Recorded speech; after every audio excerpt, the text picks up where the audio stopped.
Let f is an invertible function from y to z and g is an invertible function from x to y.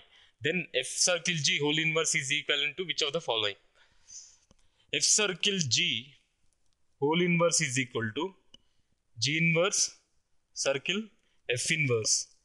And it is one of the properties of inverse of composite functions. So here correct option is option B.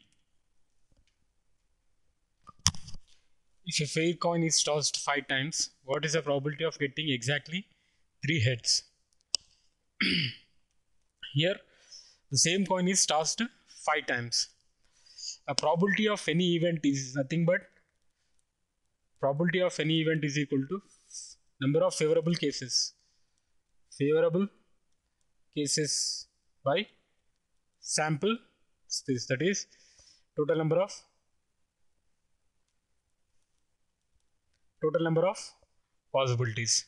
So favorable cases, if it here we have to find the probability of getting exactly 3 heads. This when we toss a coin for 5 times, we may get head either first time or second time, third time, fourth time or fifth time. So number of favorable cases is nothing but, so this is nothing but choosing 3 objects from 5 objects. So this can be done in 5C3 ways, and in the denominator total number of outcomes.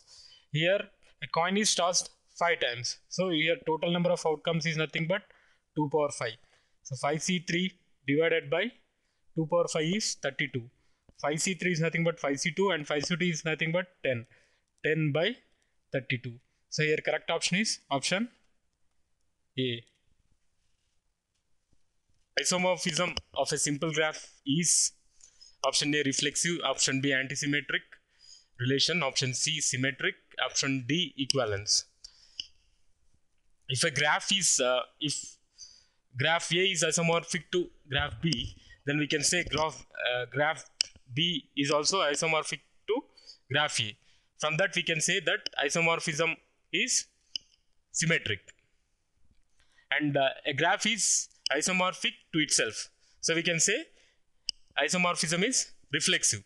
And transitivity, it will if graph A is isomorphic to graph B and graph B is isomorphic to graph C, we can naturally say that graph A is also isomorphic to graph C, as the number of vertices will be same.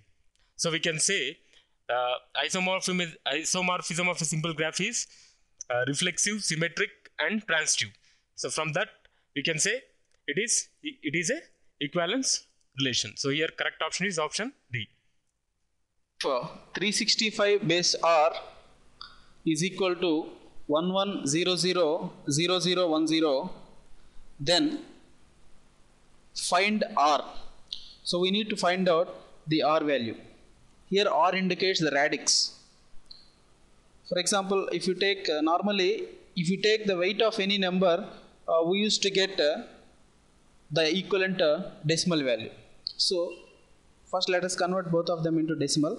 That is 11000010 is equivalent to 128 plus 64 plus 2, which is equivalent to 194.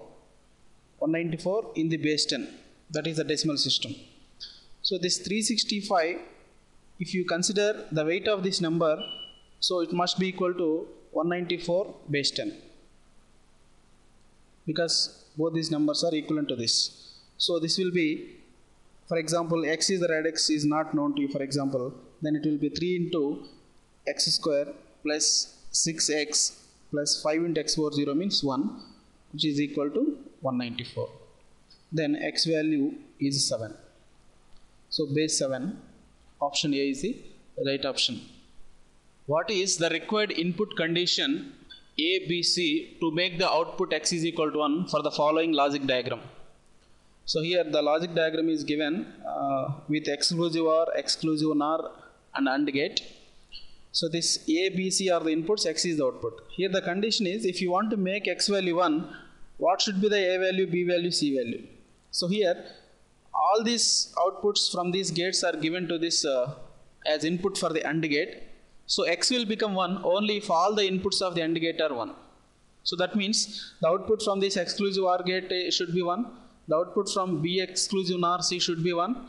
And C value should be 1. Here it is confirmed that C value should be 1. In all the options, C value is 1 only. Then we have to decide the other values.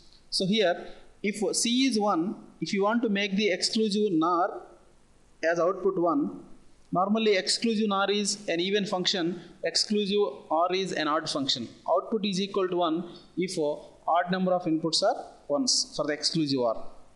For the exclusive NOR, output is equal to 1 if a number of 1s are even. So here, if one input is confirmed, because C must be 1, because we have to give all inputs to the AND gate as 1. So the other input also should be 1 in order to make the exclusive NOR output as 1. If there are 2 1s, even number of 1s, exclusive NOR will give 1 as output. So similarly, if B is 1, then for giving the output 1 for the exclusive OR gate, the A value should be 0, because we should maintain the odd number of 1s. So that we got all 1s, then X will become 1. So for A value 0, B value 1 and C value 1, 0, 1, 1. So option D is the right option here. We have 2 MB of RAM and 4K of cache with block size of 32 bytes. What is the tag word field of associative cache? Option A 16,7, B 21,5, C 16,7, D 16,5. So the size of the main memory is 2 MB. 2 MB is 2 megabytes, that is 2 into 2 power 20 bytes. So the number of bits to identify a byte is 2 power 21 is the total bytes. We require to have 21 bits. We have to divide these 21 bits into 2 parts. One is the tag, the other is the word field. Anyway, the size of the block is 32 bytes. So we can identify one word among 32 bytes using 5 bits, because 32 is represented with 2 power 5. If you have 2 power 5 bytes in each block, the number of blocks in main memory, that is 2 power 21 divided by 2 power 5, that is 2 power 16. We require to have 16 bits for the tag and 5 bits for the word field. So 16 plus 5, it will be 21. It should be equal to the address of the physical memory. So 16 bits are meant for the tag and 5 bits are meant for the word field of the block. So option D is the right option.